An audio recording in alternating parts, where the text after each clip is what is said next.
That is Hard it. launch. Hard launch na ba yun? Tingin Malagay mo? ko, holding hands na eh. Wow, hard launch na. Tama. At saka pinost na, no? Yes. Oo. Status change na lang sa Facebook ang kulang.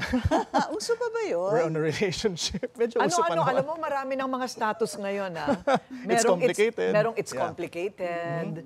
Merong, ano pa ba yung mga I iba? don't wanna talk about it. I don't wanna talk about it. Dating. I'm confused. I'm confused. Uy, pero grabe yung ano, I story dun regret sa... it. I regret Oo. What happened? What happened? Hindi na ano ako dun sa story nung sa mga aso. yeah. Ano ba yun? Grabe. Heartless. Alam mo, yun ang sinasabi ko, Pinky, na ang dami nating batas, hindi naman pinapatupad.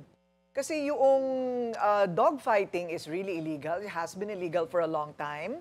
Slaughter, di ba? Dog meat. Dog meat, meat. yeah. But, Eating, hindi ko alam. Bilib nga ako dito sa PNP PAOK. Usually private ang mga nagre-raid.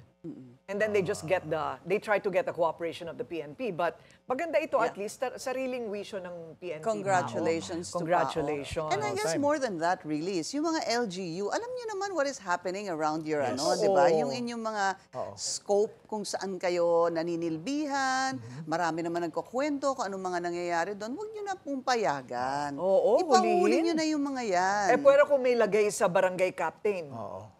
May ganun kung din. ikaw nilalagyan, dapat wala ka sa pwesto mo. Correct, Diba?